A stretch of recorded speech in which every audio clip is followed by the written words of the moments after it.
네, 들어오는 전략가들마다 정초부터 증시가 점점점 이런 얘기로 시작이 됩니다. 1999까지 떨어졌는데 그걸 캡처했다. 그러니까 1월 3일에 이런 1999까지 떨어진 게 올해 저점이기를 바라면서 또 어떤 분은요.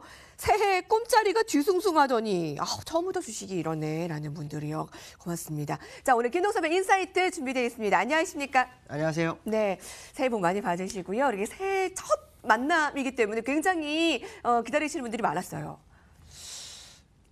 연초부터 너무 많이 빠졌죠. 예, 빠졌는데 이 빠진 게 이제 일시적이냐, 이제 추세적이냐 이게 굉장히 중요할 것 같아요. 근데 작년 그 연말의 시장의 모습을 보면 미국은 빠지는데 우리나라 시장은 좀 버텼고요. 또 연말 끝부분에 미국은 오르는데 또 아시아 시장은 흔들리고 있고요. 갈팡질팡인 시장의 모습이 나타나고 있습니다. 미국 시장을 한번 보도록 하죠. 미국 시장 같은 경우에는 어저께 거의 한 1.8% 정도 빠졌죠. 중국의 PMI 지수가 50을 못 넘으면서 시장을 밀어냈죠. 근데 트럼프 대통령이 또 발언을 립서비스 정말 잘했죠. 중국과 무역 분쟁이 잘 해결될 것 같다. 잘 진전이 있다. 뭐 이런 얘기를 하고 있는데 그것이 이제 미국 시장을 다시 끌어올렸어요. 근데 제가 중요하게 생각하는 것은 정말 중국과 무역 협상이 가능할까에 대한 의구심이 저는 있습니다. 물론 제가 이제 뭐 지식적으로 많이 딸릴지는 모르겠지만 직접재산권을 어떻게 해결할 것이냐 이게 저는 정말 궁금하고요. 제가 알 수 있는 상식으로는 뭐 로열티 정도 아니면 이제 최악의 상태에서 중국이 아예 그 기술을 개발 안 하겠다 뭐 이런 거 아니면 거의 어려울 것 같은데 그 로열티도 산정이 만만치 않겠죠. 또 이 중국과 미국의 무역협정의 항목이 142가지입니다. 우리가 일반적으로 한 10가지만 돼도 협상 난항인데 142가지를 받아들인다?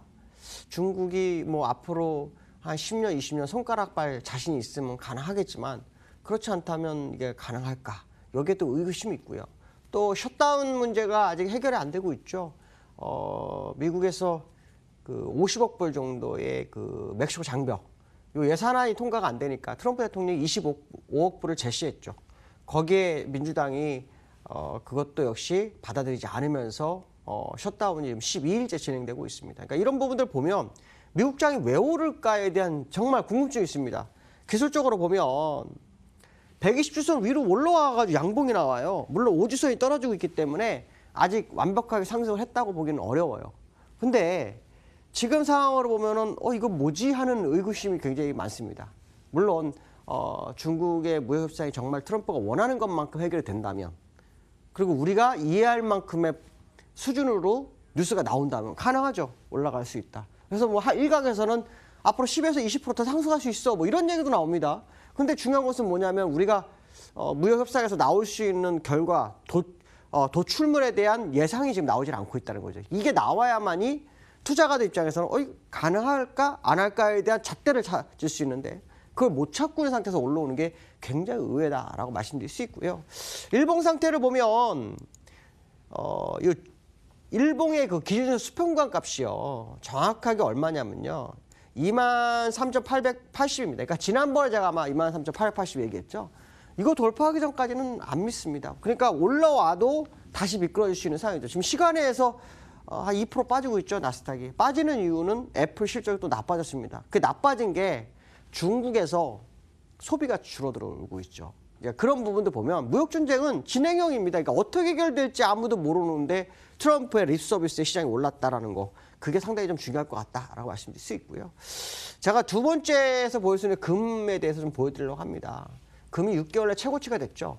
근데 오늘은 금하고 엔달러 두 개 다 보여드릴 겁니다. 왜냐하면 이게 다 안전자산인데요. 이게 좀 이상합니다. 그러니까 지금 미국에 올라오는 게 정말 이해가 안 되는 것 중에 하나가 뭐냐면 금을 보시면 지금 월봉인데요. 월봉으로 보면은 지금 지난번에 이 1300 요때는 그냥 가는 걸로 지금 나오고 있습니다. 양봉이 아주 크게 올라왔죠. 크게 올랐는데 또 올라갈 수 있어요. 근데 이게 왜 또 올라갈 거냐라고 생각할 수 있냐면 일봉을 보면 제가 지난번에 말씀드린 것처럼 이런 식으로 안전자산이 이렇게 이평선을 다 뚫고 가고 있어요.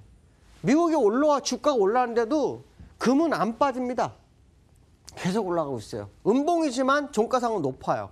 그러니까 이 얘기는 지금 올라오는 거를 미국 시장 올라오는 걸 믿는 게 맞느냐, 아시아 시장이 지금 흔들리는 게 맞느냐, 아시아 시장 흔들리는 게 맞지 않냐, 이런 생각을 해봐야 될 것 같고요.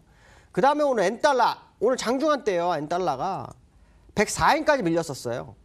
104.77까지 순식간에 밀렸다가 지금 올라왔는데 107이에요. 근데 이게 추세적으로 보면 떨어지는 국면으로 가고 있어요. 이전 저점까지 왔다 갔어요. 오늘 장중에. 그 얘기는 안전자산 선호가 시장에서 팽배하게 나타나고 있는 상황인데 이 상황 속에서 미국장 일시적 반등을 믿어야 되냐에 대한 궁금증이 정말 생깁니다. 저도 잘 모르겠어요. 너무 시장이 엇박자 모습이 아시아 시장이나 우리나라 시장과 또 미국과의 엇박자가 너무 나는데 그렇다면 결국 안전자산을 확인하는 게 현명한 대답이 아닐까. 그렇다면 안전자산의 웬달러라든가 금이 굉장히 좀 위험하게 흐르고 있다는 것을 한번 좀 해석을 해봐야 될 것 같다라고 말씀드릴 수 있고요. 그 얘기는 위험자산에 대한 선호도가 떨어지고 있는 게 맞을 것 같다라는 생각을 해봐야 될 것 같습니다. 세 번째 이슈는요, 이제 수급에 대한 건데요. 그 작년에 제가 고민한 게 기관이 계속 받쳐가지고 야 이거 무슨 재료 북한과 리스크 뭐 해소 뭐 정상회담 뭐 북한에 대한 뭐 제재 완화 뭐 북미 정상 2차 정상회담 뭐 이런 생각을 했는데 언제부터 왜 기관이 팔았냐면요. 4거래일째 팔거든요. 첫날 5,400억 팔고 그다음에 1,600억 그다음에 3,000억 그다음에 오늘 860억. 그러니까 1조 5천억 산 거를 지금 거의 1조 1,000억 정도가 나왔어요. 여기 보시면. 근데 이거 시점이 언제냐? 배당락 다음 날입니다. 그럼 결국 배당 받으려고 받았다밖에 해석이 안 되니까 시장의 방어벽으로 치고 있던 기관이 빠져나가고 외국인이 받치면 외국인이 소폭 받는 거로 봤을 때는 시장이 강세로 간다?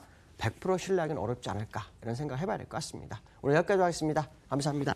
네. 오늘 좀 짧았죠? 네, 예. 짧네요. 네. 여러분, 아쉬운 마음 내일 이 시간 함께 할게요. 올해 화이팅! 시청해주신 여러분 고맙습니다.